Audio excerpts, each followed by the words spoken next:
फांग yuan अपने हाथ बांधे खड़े थे और गु युए याओले के चेहरे के हाव भाव देख रहे थे। तभी उनके मन में धरती की एक बौद्ध कहावत उभर आई, जैसे कि इंसान अगर अपने मैं को छोड़ दे, अपने व्यक्तित्व की पकड़ ढीली कर दे, तो वह हर जीव से मोह छोड़ देता है, समय की पकड़ से भी निकल जाता है। लाल खोपड़ी और सफेद हड्डियों के पीछे जो खालीपन है, वही असली सच है। त्वचा और मांस तो बस दिखावा है। मैं ही मैं हूं, पर फिर भी किसी अलग पहचान वाला नहीं हूं। जब इंसान अपने इस मैं को तोड़ देता है, तब उसे पता चलता है कि वह आम है, साधारण है। अपने आप का बोध न होना मतलब सभी बराबर हैं, किसी में कोई फर्क नहीं। इंसान अगर इंसानियत को समझे, तो फिर वह खुद को किसी ऊंची जाति या ऊंचे स्तर का नहीं मानता, न ही दूसरे जीवों को नीचा समझता है। व्यक्ति का बोध न होना का मतलब भी यही है कि पूरी दुनिया बराबर है, किसी में कोई अंतर नहीं। लिविंग थिंग्स यानी इस दुनिया के सारे जीव जंतु। जब इंसान यह मानना छोड़ दे कि जीवन वाली चीजें ही सुपीरियर हैं और पत्थर या पानी जैसी चीजों को भी समझ बूझ रखने वाला मान ले, तो यही होता है detached of all living things, जिसका मतलब है कि दुनिया की हर चीज बराबर है, किसी में कोई फर्क नहीं।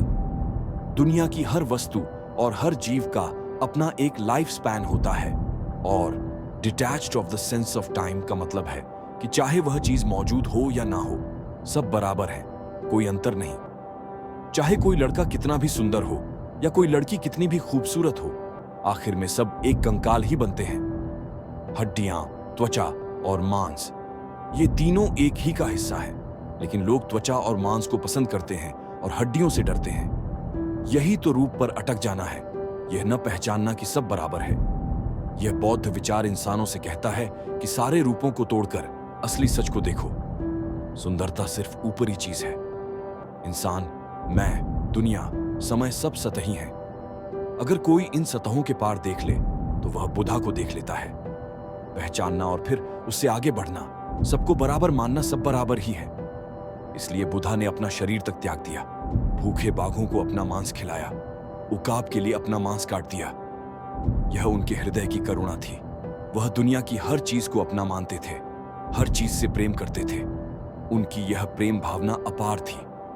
चाहे मैं हूं, कोई दूसरा हो, जानवर हो या पौधे हो, यहां तक कि निर्जीव पत्थर और पानी भी, या वे चीजें जो अस्तित्व में भी नहीं, हमें सबको प्रेम करना चाहिए। अगर कोई साधारण इंसान खड़ा होकर देखे कि एक भालू किसी इंसान को खा रहा है, तो कोई गर्म खून वाला लड़का कूदकर चिल्ला उठेगा, अरे बीस्ट, एक इंसान को मत खा, या ब्यूटी डरो मत, अंकल तुम्हें बचाने आ गया है। यह साधारण इंसानों का प्रेम और घृणा है, यंग गर्ल्स से प्रेम और बड़े भालू से नफरत। यानी वह सतह से बाहर नहीं निकल पाया, सिर्फ रूप को देखता रहा, उसकी लाल मानवीय खोपड़ी को नहीं देख पाया। लेकिन अगर बुद्धा वहीं खड़े होकर देख रहे होते कि भालू किसी इंसान को खा रहा है, तो वह एक लंबी सांस लेते और कहते, अगर मैं नरक में नहीं उतरूंगा तो कौन उतरेगा। फिर वे यंग गर्ल को बचाते और खुद को ब्लैक भालू को खिला देते। यह बुद्धा का प्रेम और घृणा था, यंग गर्ल से प्रेम और भालू से भी प्रेम, सबको बराबर मानना। पर इस वक्त वहां बुद्धा नहीं, बल्कि फैंग युआन खड़े थे। उस यंग गर्ल की दुखद और हिंसक मौत देखकर भी उनके दिल में कोई हलचल नहीं हुई। यह इसलिए नहीं था कि वह मौत के प्रति सुन्न हो चुका था, बल्कि इसलिए कि वह सतह से बहुत आगे निकल चुका था। उसके भीतर कोई आसक्ति नहीं बची थी, न अपने आप का बोध, न किसी व्यक्ति का बोध, न लिविंग थिंग्स से लगाव, न समय की पकड़। उसकी नजर में हर जीव बराबर था, पूरी दुनिया बराबर।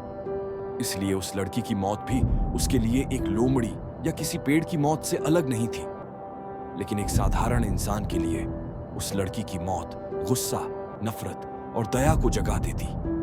अगर वही लड़की भालू को खा रही होती तो किसी को कुछ महसूस नहीं होता।